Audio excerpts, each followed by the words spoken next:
บุกดงพงไฟเข้ามาสวนพี่ยืนธงมังพี่เด้อนี่เด้อเป็นบ่อธงให้ธงนาแถวนี้มันต้นอย่างนี้จ้ะโอ้โหอย่าเอิ้นเด้อโอ้โหอย่าเอิ้นเด้ออย่าว่ากันเด้อ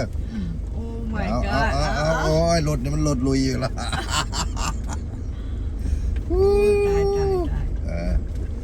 ออดละเด้อลุยอีกป่าบวกนี่มันบ่แม่นคุมแล้วนะเป็นบวกไอ้เพ่งสิมาได้ป่ะน่ะกันค่อยเว้ากันไว้โจ้เราหล่นมาบ่ได้มีตัวนี้บ่ล่ะแม่นล่ะแม่นตัวนี้ล่ะนี่รถพร้อมคุณกัน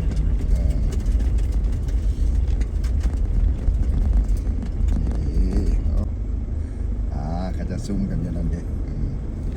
สีอันนี้เด็ดสีชมพูนี่เด็ดของเจ้าอะไรนี่ออฟโรดออฟโรดไปบอกกันนะโจไว้ก่อนน้องสาวนี่ไปใส่กันได้ปิ้งได้นี่น่ะเป็นศิลาออกเลยศิลาออกแล้วมันสิกับต่างประเทศศิลาสิกับต่างประเทศแล้วอ่ะไอ้เลยเวียดนามส่วนใหญ่มาจากเวียดนามมาเก็บเขาหลายคนบ่ได้เห็นกันอันนี้เขาอยู่ใส่เนาะไอ้ตอนนี้เขาอยู่ใส่อยู่มาลงมังโมเมนบ้านผมบ้านคุณผู้ชมมีคนเดียวมีหรอ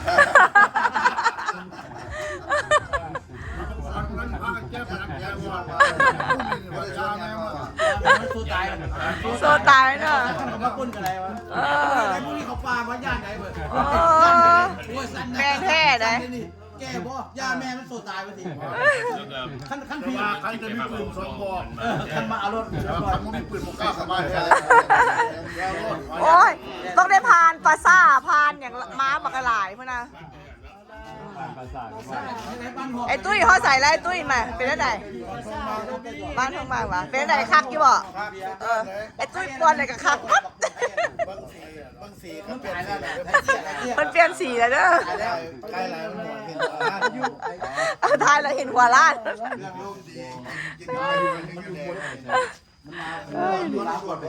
อันนี้เด้อเจ้าของเนี่ยเจ้าของสวนเจ้าของบ้านนี่นะไอ้แก้วเด้อขอบใจหลายได้แก้วขอบใจเด้อพี่โดมาลิดน้ำขอบใจแล้วล่ะแล้วก็เฮ้ยมาแล้วอาหารบ้านเขาได้นี่นะบุญมันไปขั้นไล่สีพ่อมายูทูบมาสัมภาษณ์เด้อคุณตลอดอันผู้ใดโสดไอ้น้องอยู่ในนี่น่ะมีคนโสดป่ะนี่มาเจ้าได้ว่าโสดโสดเด้อมีแต่ผู้โสดมาได้อยู่นี่เด้อบรรยากาศอยู่ตรงไม้ตรงนาเนาะผู้สาวไปส้มส่วนบักซาลีเจ้าหญิงส้มเขาไปวันนั้นเขาส้มบักซาลีเขาจะไปวันนี้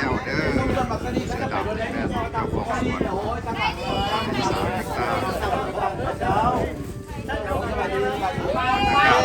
เจ้าของเงิน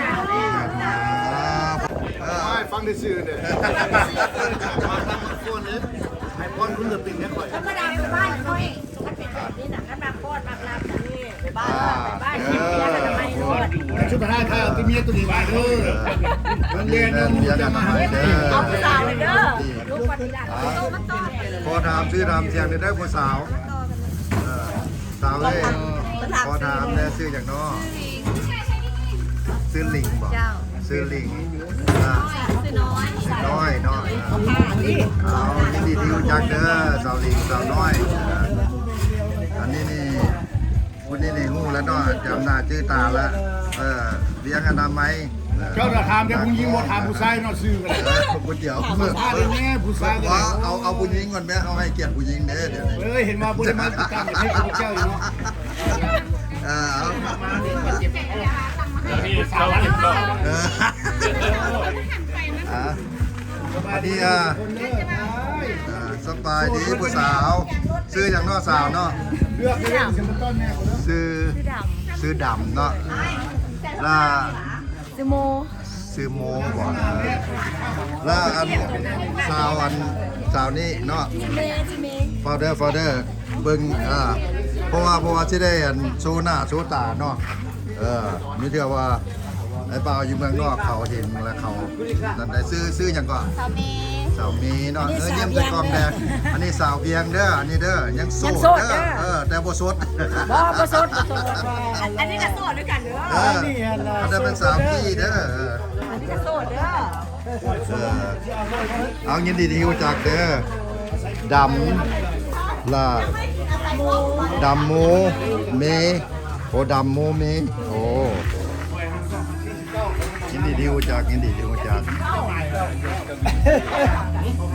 มันอยู่ห้องบิ๊กไฟโอที49มาเลย บ่เกิด1949จริง เวลาจะนิ่มจะบอกคนใจเป็นตำเหมือนเขาเด้อ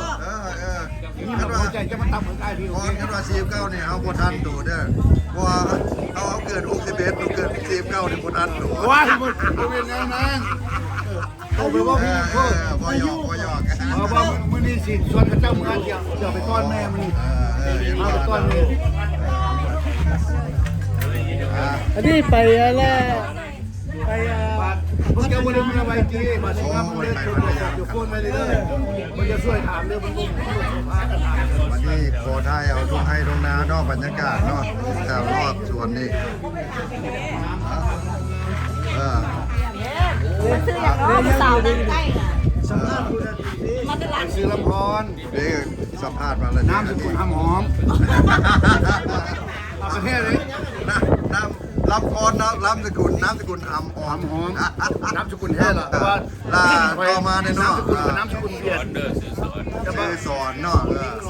ทำเพิ่มคุณนะทำเพิ่ม ได้พอนี่มาจากโรไดแลนด์ละสอนนี่มาจาก มาแต่บุรีมาซาชูเซตส์ แมสซาชูเซตส์ แต่ว่าเอาซื่อๆดีนะ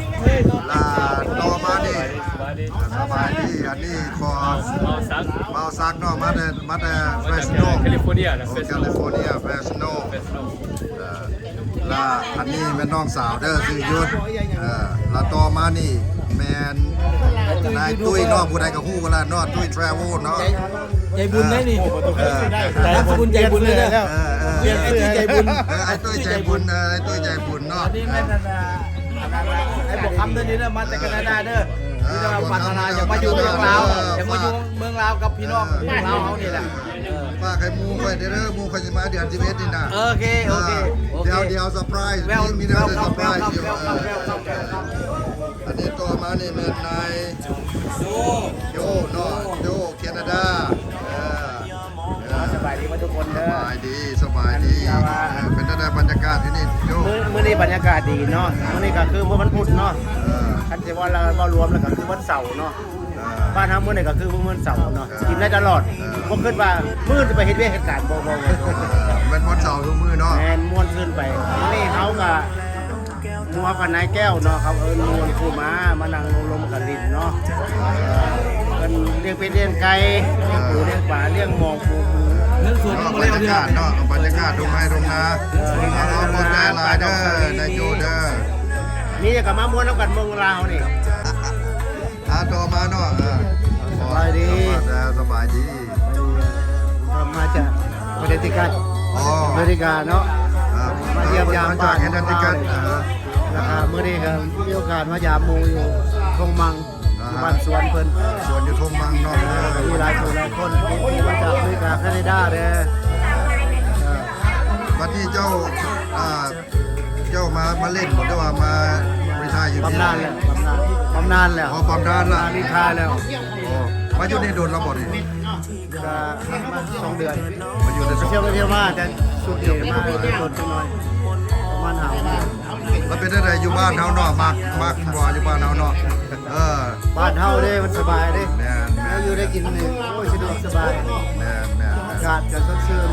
แม่นอากาศอยู่นี่ว่ามันมีแต่ยามฝนกับยามแล้งเนาะมันบ่มี4ฤดูแบบบ้านเฮาเนาะ งานโดยเฉพาะกับอาหารการกินนี่แหละมันอุดมสมบูรณ์นะตอนนี้ วันนี้ขอสัมภาษณ์ มีเจ้าภาพ อันน่ะทานแก้วเนาะอันนี้เป็นเจ้าของสวนที่ชมมังนี่ ส เนาะ บายดีเด้อสบายดีเด้อสบายดี อัน อันทางแก้วนี่มาซื้อดินอยู่นี่โดนและบ่ ได้4 ปีแล้วเด้ โอ้ได้4 ปีละอันนานี่เขาเฮ็ดเองบ่หรือว่าให้คนเฮ็ดให้ เขาเฮ็ดเองนี่แหละเขาเจ้า2-3ไอ้ดอกเขาเจ้าเฮ็ด โอ้ก็ยังบ่ลืมเนาะยังบ่ลืมชีวิตข้าวตะกี้ก่อนเฮาไปอยู่เมืองนอกเนาะเอาเข้าใจหลายเด้อทางแก้วเด้อ เข้าใจคือกันเลยว่าพี่น้องมาเล่นลำ ฮะ ก็บ่เข้าใจเลยล่ะ เอาเช่นกันขอบใจที่ว่าเสื้อซื้นมาเล่นเนาะต่อไปนี่ก็สิแม่นต่อหาผู้สาวแล้วเนาะสิขอสัมภาษณ์ผู้สาวได้บาดนี้เรายิ่งคิดหัวใจเขาเป็นไปกับ อัน ถ้ายูทูบในเวียดท้องเขาได้เด้อ ผู้สาวอันชื่อเสียงเลี้ยงน้ำชื่อวันใดอีกเนาะว่าชื่อโมเนาะเป็นคนอยู่บ้านไหนเนาะบ้านโชคน้อยโอ้บ้านโชคน้อยนะโมเนาะตอนนี้โมมีแฟนแล้วบ่มีอยากได้แฟนคนประเภทไหนเนาะอย่าอายแม่บอก แบบ แม่ ไหนก็ได้แบบไหนก็ได้ แบบใดก็ได้ว่าได้ใจ จะ ดี ใจดีแม่ เอาคนอายุแก่บ่หรืออายุบ่ปานกลางอายุแก่เนาะที่ว่าเพิ่นแยงเขาได้สลับไปเนาะสมมุติว่าเพิ่นจะเอาไปเมืองนอกอยู่น้ำนี่สิไปบ่ล่ะ ไป บ่เอาขอฝากเด้ออันนี้สาวโมเด้อขอโทษเนาะสาวตาดำตาดำมาแต่บ้านได้เนาะตาดำมาแต่บ้านหงคาโอ้ผู้นั้นอยู่บ้านโชคใหญ่ สุกน้อย เขาโชคน้อยตาดำมีแฟนแล้วบ่ โบโซด โสดมั่นใจยืนทูบเลยเนี่ย มั่นใจเนาะ โสด โทรมานำมาได้เลยนี่ โสดที่จีบได้มันบ่จีบได้มันบ่จีบได้เด้อทั้งสองคนโสด กัน โสด จีบได้ ได้ ฝาก เด้ เบอ อ ร์ได้บ่ ได้ บ่ได้อยู่ก็ 547180 อันนี้เบอร์ แก่มาแต่บ้านนู่น ฝากเบอร์ไว้เลย มันฝากเบอร์ไปเลยเด้อ ผู้บ่าวทางไกลทางไกลอยู่ต่างประเทศเนาะถ้าผู้ใดสนใจ อยากออกกล้องได้ปะ ติดต่อได้เลยหรือว่าฟรีติดต่อมาด้วยก็ได้หรือว่าติดต่อไปได้เลยก็ได้สาวตาดำเลยเนาะ วันนี้มาต่อมาขอเบอร์โทรของสาวหมูเนาะสาวหมูได้เบอร์โทรได้ฝา อั ก นบ่ฟังแล้วบ่กล้าฟังแสดงว่ามีแฟนไหม 5631 กันจังหวะ 2897 นี่นะช่วงไม่ความผิดเด้อ ว้าวแห้งๆกันเนาะ 56312897 เพิ่นอายเห็นบ่เสียงสั้นๆเนาะ563122897 แสดงว่าสาวน้องสาวสองคนนี้ โสด โบโสด100%บ่มีแฟนถ้ามีแฟนเขาเจ้าจะว่าบ่บอกว่าโสด เด้อ เป็นกระฟังเบอร์เลยเด้อทั้งสองคนเด้อขอบคุณทุกงานเลย เข้าใจหลายเด้อหมูกับตาดำเด้อขอโทษเนาะ เจ้าทำเบอร์ฟุ้นบ่ต้องให้เด้อ เพิ่นซื้ออย่าง ดู เนาะ ง่ายๆเด้ ลิงลิง ลิง ถ้าสอบแล้วทำเบอร์ฟุ้นโทรเองอีกนะ ไทยบ้านได้เนาะลิงเนาะ สุกน้อย โชคน้อยเนาะ โชคได้ซื้อบ้านเด้อ ลิงนี่โสดบ่ลิงนี่โสดเนาะ โชคเศร้านี่บ่ เอาเด้อจีบได้เด้อลิงก็ได้ โชค ฝากมือได้บ่ฝากมือโทรให้เบาได้บ่หรือว่าบ่อยากฝากก็บ่เป็นหยังเด้อ เขาเป็ดโลดเป็ดลิงลิง โอเคเราจะได้ปิดคลิปมาเด้อจากสวนนายแก้วขอบใจหลายเด้อที่ติดตามรับชมกรุณากดไลค์กดแชร์กด Subscribe ให้เด้อขอบใจ